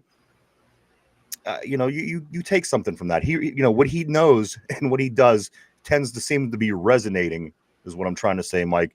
And that's what Calvin Austin's saying. He says he lets you do your thing. You go out there and so at the end of the day, guys, are we better? Are we better than we were last year? Do you feel more confident? 10-3 with 4 games left, 10-7 overall. A 2-touchdown loss to Baltimore in the playoffs. Let me ask you this, guys. One more question, and we'll start to wrap things up. Let's say this team right here is sitting in the same position that the team last year was sitting in when they were 10-3. They had Philadelphia, Baltimore, Cincinnati, Kansas City, whatever it was. Does this team finish any different than the team we did, the way the team finished last year? Because Aaron Rodgers, DK Metcalf, the 12 people that will be starting this year that didn't start last year, if this team was playing last year when we were 10-3, arm's reach of the number 1 seed, Kansas City at the end of the schedule, with these new 12 guys, these 12 additions, does this season finish different than last year's finishes, Mike? I think so. I think so. Because you're going to look at, additions of Slay and Jalen Ramsey in that secondary makes it so much better. We're not going to lose that second game against Cincinnati. We're not going to have Corey Trice trying to cover, T. Higgins or Jamar Chase. We're going to have Jalen Ramsey covering one of those guys. So, yeah, I think that this team would have done a whole hell of a lot better down the stretch. We probably would have won 2 more games. Do you think this team would have finished 12-5 last year? Yeah. Okay. 12-5. What would the game against Baltimore look like to you in the playoffs? I think as I mentioned, Mike, if you might have stepped away for a moment, we were Justin Tucker missing 2 field goals and an extra point away from losing. That was a gift. Yeah, it was a gift. But no, I think the playoff game would have been tighter. We probably, depending on how we won into that game, that's a tough one. I think it could have won either way. It could have been a Justin Tucker field goal away from us winning or losing. All right. That one, because I think our defensive front would have been a whole lot better. All right, let me grab a couple more, Mike, and we are going to start wrapping things up. Deontay Johnson could catch or get TDs. At least Davis gets TDs. That's Yinzer Joe saying that. I think a shot at our friend Deontay. P says it's never easy. Tortilla says all we have to do is show Cincinnati our pay stubs and they'll quit mid-game. Jen says, heck, when I was at the Steelers-Bears game, there was a band on the field playing during the commercial break with the Steelers huddled 10 yards away. RB says also, again, we keep talking wide receiver too, like we play run and shoot or spread. We run a ton of big sets. But I know. Wide receiver do is a crackdown blocker, drag clear out guy for tight end. Calvin Austin's, what is this? Okay. Calvin Austin's run blocking will get him demoted quick. P says Ohio is the kind of place you stop in, and everything in my soul says I should keep moving. I agree. Trust with that me, brother, it does, man. I live there, man. I agree with that wholeheartedly. Place sucks ass. Jen says, damn Bears owed us for that. Chase Claypool trade is even out. Yeah. Tortilla, I think we only lose 3 straight instead of 5. Which ones would you say would be the wins, Tortilla? I'm just curious. Again, I just am interested to hear what you got to say. RB, I can't predict record or injuries or anything, but this team on paper is much better. I would agree, right? I mean, we made significant moves this offseason. And again, replacing 12 of the 24 official starters. That's half your squad, guys. You would think in theory we should be better. John says the coaching didn't change, so no. P says A-Rod is going to be slinging that thing. He already called his retirement. And then finally, if Najee never fumbled, we would beat Baltimore 7-6. John says okay. Mike, why don't you go and tell everybody about the website? The2dumbyinzers.com. Check it out, everyone. You know what's over there. We got the merch store. We got all of our social media links. Got the blog eventually. But yeah, check it out. The2dumbyinzers.com. And remember, listen. Okay, check it out, everybody. www.the2dumbyinzers.com. That's www.the2dumbyinzers.com. A lot of cool things over there. Go check it out. Mike does a lot of hard work. I do want to say one thing. We're going to wrap up. When we do wrap up this show today, remember when I was after the show, Mike, I was like, there was something I wanted to address on the board that I didn't. John made a comment about Peaches and Fanny during the show, and that's what it was. That's what I thought long and hard over the past 2 days. So if you could pull that song up just for when we're on our way out, because I want to do that for John, because he said because Derpy's a smoke alarm, he was going to go take it out on Aunt Peaches and Aunt Fanny. Yeah. So I figured out what a good way to end the show. So go put that aside, Mike. Let me grab a couple of these, and then we're going to get to this trivia question. Tortilla says the last 2 games of the season, I think we win, especially if Rodgers plays the same and got hot at the end of the season. I still think we lose those 3 games in 11 days. Again, not going to argue that was shitty of the league, but again, it was what it was. What can we do? You got to play the games they give you, right? Hugh Jazz Forever. Welcome to the show. I love the name. And he says Ohio sucks ass. I couldn't agree more, Hugh Jazz Forever. That's a great comment and a great name. Thank you. Welcome. Jen says I was rewatching a game last year and couldn't believe the player's gone. Crazy turnover. It really is. Because you figure 11-11 and then the punter and the kicker, that's 24. 24 players considered starters, 12 of them different players from last year's opening day roster. So it's going to be interesting. No two ways about that. I think we improved, guys. P says, I'm sorry. Huge ass forever says Rodgers has 1 foot out the door to retirement. And P says Rodgers is going to be airing it out despite the AC. He is way more physical able than Peyton was in Denver. That's kind of a good point too. Right. All right, Mike, let's get to the trivia of the day. Mike, put on your thinking cap. Everybody at home, this is the trivia question of the day. This is a Pittsburgh history, a Steelers history question. You're probably not going to know the answer, but let's do it anyway. It's kind of fun. Here we go, guys. How many wins? How many wins? Everybody knows the Steeler team didn't really become the force that we know until Chuck Noll and all the guys in 69 and 68 into the 70s. Question of the day: how many wins did the Steelers have between 1933 and 1968? It was just the birthday of the Steelers on Tuesday, Mike. So this is the question of the day. How many wins did the Steelers have between 1933 and 1968 before they became the Steelers we all know and love in the bad years, Mike? That's 35 years. I want to know how many. You just forever said 7. How many wins did the Steelers accumulate in 35 years before they became the Steelers that we all know and love? Take a minute to think that over, guys. We're live 5 days a week, right here, Monday through Friday, 11 a.m. to 12 p.m. Eastern Standard Time, every day, right here on YouTube. All right. Question of the day. How many wins did this? Again, I don't expect you to know. If you even get ballpark, it's going to be impressive. How many wins did the Steelers have between 1933, when they were established, and 1968? Mike, how many wins? 35 years of football. I'm going to go with 125. 125. Not a bad guess. Is that your final answer? Yeah. All right. 125 for Mike. I'm going to lock him in on that as his final answer. Huge Ass Forever says 7, which is hilarious. Tortillas is 174. Not a bad guess. RB, not a bad guess with the 74. Again, Mike says 125. John saying 78.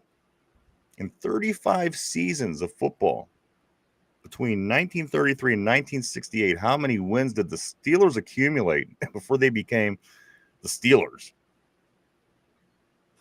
78, 74, 174, 7, 125. We got a wide array of answers here, guys. I'm not sure anybody really quite knows. But here is the answer. How many wins did the Steelers have between 1933 and 1968? 162 wins. 162 wins in 35 seasons. 264 losses. 162 and 264. That was their record before Chuck Noll stepped in and changed the franchise forever. 1933 to 1968, the Pittsburgh Steelers were 162 and 264. So good job, guys. I mean, there was some Tortilla was close. Mike, I mean, you were in the 100s there. So yeah, I knew it was bad. Well, that's the thing. I mean, nobody really knows, and it was bad. And I think that everybody's answer was good. Yinzer Joe says, I currently live in Ohio. If you stay away from all the major cities, you still get to keep moving, or you still have to keep moving. Yeah, I'm on the move because I'm on the run from the law. Derpy still lives with his aunts. He's in Ohio. And where did he go? He was here early. He disappeared. A couple things before we do wrap things up for today, Mike. North Allegheny graduate Cole Young. He has his first major league home run since being called up to the Seattle Mariners yesterday. Cole Young from North Allegheny, which is exactly where Joey Porter Jr. went. Yep. These young men could have very well been classmates. I don't know how long that Cole Young has been in the, within the baseball minor league system, but JPZ Jr. being in the league for 4 years now, him and Cole Young could have very well been classmates at NA at North Allegheny. Mike, Cole Young, his first MLB home run. Well done. Represent the area. Absolutely. Caitlin Clark, Mike, she takes a loss back in the lineup for the Fever. They lose 80-61. Clark has 10 points, 6 assists, 5 rebounds. They host the Dream tomorrow. They gotta do something up there. And I was saying, Mike, if you don't have anything going on Saturday, even if you do, get down to West Allegheny. If you want to see the Pittsburgh Passion in their playoff game, if they win this game, they're off to Canton to play in the championship next week or in 2 weeks. It is free. So if that changes your opinion or your mind at all, do what you want with it. The Pittsburgh Passion game at West Allegheny High School is free to go to this weekend. So, guys, don't forget that. Also, I do want to say, do you have what it takes to become the new Dumb Yinzer? That's right. Do you have what it takes to become the new Dumb Yinzer? We are starting a contest, guys. We're accepting entries all the way up until next Friday. All you have to do is go to and email us at 2dumbYinzers@gmail.com. That's the word 2, TWODUMYINZERS @gmail. Submit your name and a return contact number. We'll text you. We'll get back to you with all details. And if you have any questions, also inquire at 2dumbYinzers@gmail. Again, that's the word 2, TWO, dumbYinzers@gmail. And we will get back to you with any answers. Again, accepting entries until next Friday. And then we'll be looking to start the competition again. There'll be challenges. There'll be tasks. There'll be questions to try to win this spot, a permanent spot right here on the show with us. Right beneath Mike. You'll have that. I hope you have strong shoulders. That's all I got to say. Strong back, too. Mike, anything if we do start getting ready to wrap things up? No, I got nothing. I literally have nothing. I thought I had something. I don't. But no, thank you for everyone tuning in today. It was fun. I love to sit here spitballing talking about the Steelers with you guys. And I love TJ Watt. Let me grab a couple of these. Absolutely. I don't, I mean, come on, we don't dislike him. Let's see. I mean, if he ends up leaving, would he be like the Rod Woodson? Would this be something that we talk about for years? Well, look what TJ Watt did when he left. He'd go somewhere else and he'd be great there. And so, it'd be what it'd be, I guess, guys. Yinzer Joe says, man, they sucked and there wasn't that many teams then. RB says, I was thinking of a shorter schedule for a lot of it. Tortilla says, I thought Ohio was a gas station. Jen says, we finally know why Mike is wearing the headband. He's running from the law. From the law. P says, I visited some family in Ohio when I was a child. Even then, I wondered why they built projects that look so much like the Bronx with all the open space available, redlining at its finest. That's the great state of Ohio for you, P. Huge Ass Forever says there are 3 somewhat hot chicks on the Indiana. You know what? Indiana, they are starting to become a good-looking damn team. I got to tell you. And that's not including Caitlin Clark. Yinzer Joe says, no Tortilla, don't have pit stops, LOL. Tortilla, there's more bad bitches on the Fever than the entire state of Ohio. Yinzer Joe, they practice holdups and robberies there like it's an Olympic event. Is this all true, Mike? Is this all true? Is what I want to know. And RB says, Mike, with that wig headband and glasses, looks like Willie from Duck Dynasty, kinda. If only I had his money and his hair. Hater. Of course, thank you as well, John. John, stick around because I am going to close out the show today with the song about your ladies. I do know that you were going to go up to Eastern Ohio to let Dirty have it because of that damn fire alarm. And I know Peaches and Fanny, his aunts, are the target of your execution. So let me just double check, make sure I ain't got nothing else here, guys. We do want to say thank you everybody for coming and hanging out today. We really do appreciate each and every one of you. We truly, honestly do. We wouldn't be able to do it without you. Thank you so much. P, thank you so much, my man. Greatly appreciated. Stay motivated, guys, and good luck on that meth biker gang infiltration for the FBI. Thank you, sir. Greatly appreciated as always. P, the OG P from on the other side of the planet. Right on the other side of the planet, guys. Believe it or not. And again, Mike, I also do want to say thank you, everybody on the board. You guys always keep things interesting here on the show. I want to say thank you, everybody at home, anybody in the car, at the gym, at work, maybe even at home, just watching on your big screen TV.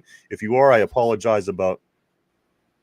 But if that's it, Mike, I do believe that's everything. I do want to say, if you get a chance, go check out our social media at Facebook, at X, at Instagram, Threads. We're everywhere. Go check it out. Hit like on them, subscribe, all that kind of fun stuff. Also, if you haven't today, hit the like, subscribe here. That helps us out. If that is it for you, Mike, anything for you before we take off, man? I'm on the run from the law. Tortilla says, Mike's pimping out in Ohio. My mom told me. Hell yeah, brother. That's right, everybody. Thank you so much, guys. You are amazing. It was a great show today. It's all mostly, come on, you guys are just as much as the show as we are. We appreciate that. We appreciate you. You guys are amazing. Always good stuff on the board. We can't deny that. P says, Mike got the lighting just right. Have a good one, Tortilla. You as well, my friend. We will be back tomorrow to wrap up the week, heading into the weekend. We got all kind of things going on. We got the Steelers, guys. 2 weeks from today, we'll be practicing at camp. It's going to be a good one. It's going to be a great time. We waited so long. It's finally here. It won't be long now. Thank you, Jen. Thank everybody on the board. Thank everybody at home. Mike, one last chance. Speak now, forever hold your peace, man.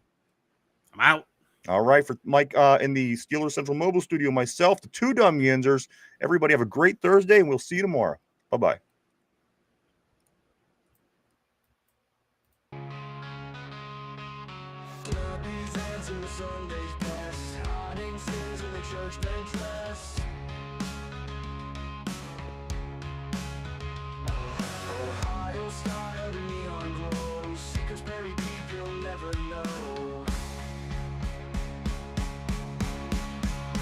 Peaches and fatty queens of the night, Cleveland steamer dreams out of sight. Under moonlight they rule the town.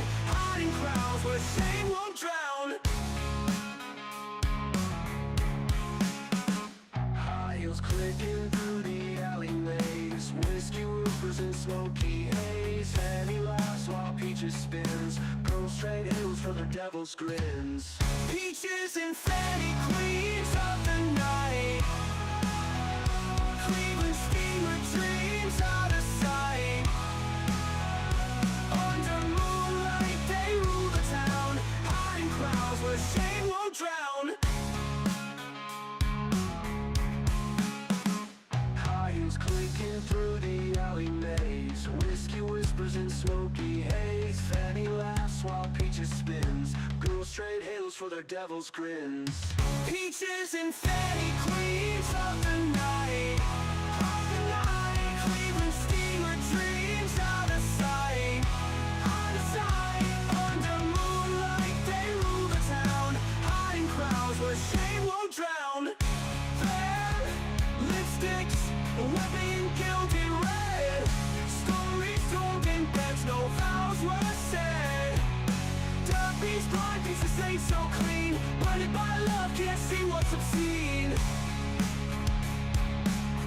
What's obscene?